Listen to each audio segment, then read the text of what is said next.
everybody, welcome to our YouTube channels. Please subscribe, like, comment down below, and then click the notification bell. We're going to make a serious video, and then we're going to talk all about how to become a truck driver here in America. I'm gonna tell a short story first off of how I became a truck driver and what led up to that moment of why I became a truck driver, and then we're gonna go into ways that, from my knowledge, that you can become a truck driver. So first off, I joined the military at 17 years old, and that's how I decided upon that career that I wanted to be a truck driver. So I finished the boot camp and I finished a school, what the Navy calls your MOS, your job, your rate.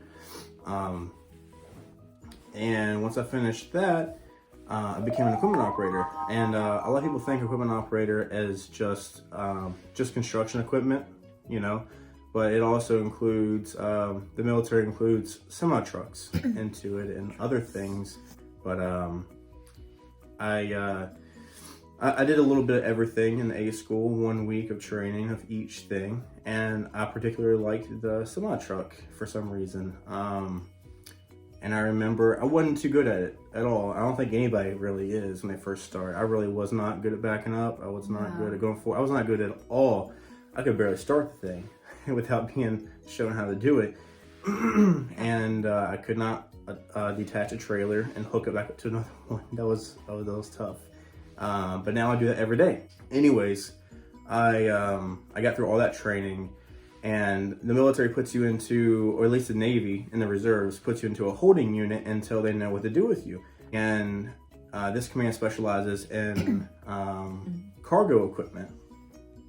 And I'm a part of a battalion or a company that had semi-trucks.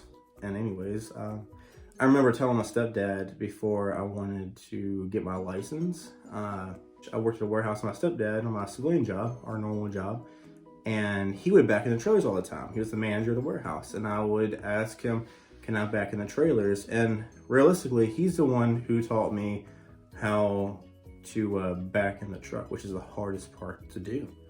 And at that point, I never took a truck out on the road before.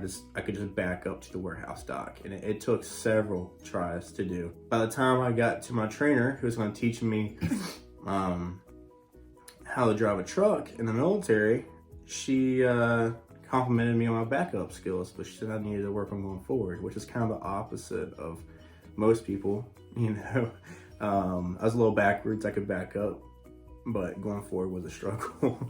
But I fixed that pretty quick just by driving around base a lot. I couldn't go off base until I was 21 years old. This is the law. Can't go on the road until you're 21. To become a truck driver, you have to be 21 years old and above? Not exactly. You have to be 21 years old to go out of state. And correct me if I'm wrong. Feel free to comment in the section below if I'm wrong. But I've met some truck drivers that are younger than 21. They just can't go out of state. And they still have their CDL. Yeah. They're like local? Yeah, like local, regional. I wish I'd have known that when I was younger. And I was very indecisive about what I wanted to do in my life. I wish I decided earlier, but 24 is not too late. I saw a lot of truck drivers, got a chance to talk to a lot of them, and they liked it. I mean, I got good and bad feedback, but I kind of just picked what would best suit me. I guess, lack of a better term, I just picked out the positive stuff. And I went out, did it, and did it for myself. And here's the part on how you can get your CDL, possibly, is to look at me a little different, or you might have a similar scenario of how I did it. If you're military, go ahead and get your license through the military. You need to get a waiver, which you can Google online. I will include that in the description below for the Navy waiver that you need to get. And have your admin department in the military sign off on that, and you need to have that completed and take that to the DMV. And when you go to DMV, make sure you study. Anyways, one thing that I want to include, the way I did it was there was 3 tests, and your general knowledge you can only take up to 3 times. And for military, it's, I think you pay a certain amount each time you take a test. I think it's like a couple dollars maybe for anybody. But military waives the whole driving portion of it in the school. You just take a written test. But if you fail the written test 3 times, you have to go to the school. And let me tell you, from my experience or hearing it from other people when they went to the school, if there's no grants at all, which the state pays, then it's going to cost roughly $5,500, depending on where you have to go to a school, whether it's a college or whatever school offers. You got to research with it. Whatever school offers you to go, you got to research, and depending on what school you go to, it's around, in my area, $5,500. And if you get a grant through the state, then it could possibly be lower, but still, it's going to be over $1,000 more than likely. To study for 2 months, roughly, I believe. I didn't go to the school. I'm not quite sure. I just heard testimonies from other people about this and their experiences. The other 2 tests, once you finish that test, other 2 tests, if you want to drive a semi-truck, is your air and combination. That is your brakes, and you want to study. There's 2 separate tests. You want to study that you can take as many times as you want. So I would advise, you don't have to do this, I mean, you're your own person, but I would strongly advise you take the general knowledge first and study 1 test at a time, or at least study the general knowledge by itself before you start going off and studying other tests, because you'll get stuff mixed up. I'm just going to focus on the general knowledge. And yes, that kind of hints towards, I did fail the first time. Each test, I failed the first time, and I went back and had a different strategy, and I passed. But it was a lot of time spent in the DMV, but it was well worth it. So that's the way to do it. The air and combination, you take as many times you want. I'm not sure if I said that, but as many times you want. And if you fail it, they'll give you a date on when to come back. And if you decide to come back the next day or before that date, you just pay a couple dollars, a few dollars. I don't know how much it is. I think for me it's like $2 just to retake it, because it was fresh in my mind. I just wanted to do it the next day and get it done rather than wait next month. And get my CDL, and I was very fortunate enough to, I'm not going to say the company's name, I'm not going to put them out there, but everyone has a company near you, or may have a company near you. I was very fortunate enough to come across a company I did, and they paid 50 cents per mile, and I was running about 1,500 to, I think it was 2,000 miles per week. So if you do the math, the take-home pay, around after tax, maybe 700, 800 from where I'm from. Every week, how much are you going to earn? It really every week all depends on these factors. It depends on how hard you want to work, how long you want to be gone away from family. And there are some jobs you be home every night, and but the reality is you have to sacrifice something. And whether it's a dirty job, or it's a hardworking job, or it's time away from family, those jobs are going to pay more. So the more you're away from family, or the harder you work, or even a combination of or a dirty job, the truck driver's pay ranges so large. For example, a person might be making $40,000 a year.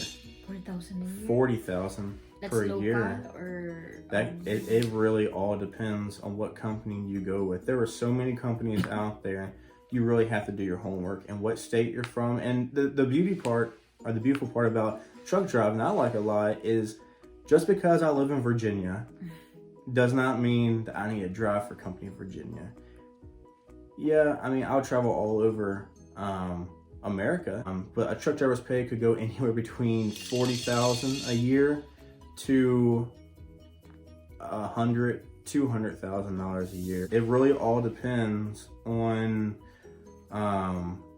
do you own your own truck? It all depends on what contracts you get. I'm not really going to go too far into owner-operator stuff because I haven't done it yet. I aspire to, and I want to in the future. And later on, we're going to make some videos about that once I get to that point. But it really depends on the area. It depends on the company. It depends on what that company, how big the company is, what type of material they're hauling. It depends on who they have contracts with. It has a lot of factors, and it also depends a lot on, if you're an owner-operator, on your gas prices too. What happened with the first company with me was I ended up, I got married to my wife Joyce, very happy with. She inspired me to get my CDL. She really did, and I may not have gotten it, or I may not have gotten it as soon as I did, if it wasn't for us being together. But the first company I was with, the manager was awesome, really cool guy. I would say the best manager I've ever had, and a really good guy to be around. The pay was good. We had a hard time being away from each other, even if it was a few nights, and she's from a different country and I'm from here. I have no problem being away from home because I'm okay with that. I made maybe around anywhere between 800 to maybe 1,000 or 1,100 per week before taxes. But now I'm driving for a company that I'm able to be home every night, and it makes between $900 to $1,200 a week. And for my area, it's okay. For my bills, it's okay. There's a lot of truck driving companies that you can start out with, like Cisco, or I'm trying to think of the other one. Harris Teeter is another one. You can make $85,000, $90,000, sometimes $100,000 a year as a company driver. That's a lot. But home every night. Home every night. But you have to sacrifice. You're working hard, or you might be in areas with heavy traffic. It really just all depends. Yeah. In my area, $900 to $1,200 a week is fine by me. It was definitely worth it. I wish I had done it sooner. That's a little background of my story. I hope I helped out some of you guys and women out. And I'm not the best. I'm not the most qualified to really talk in this subject. I'm just telling you all my experiences. And if you kind of want to get a gist or just peek off a little bit of what I've learned, then you can. You can take little bits and pieces. You just take for what it is, and you don't have to accept the whole entire thing as being truth. But if you just want to pick it apart and just believe certain things, that just do your research. I'm gonna wrap up there, and if you have any questions, comment. Feel free anytime to comment on any of our videos, and we will try to get back to you as soon as we can. Yeah. So thank you for listening to this video, and don't forget to please subscribe, like, comment down below, and click the notification bell. Bye. All right, Thank see you you. guys.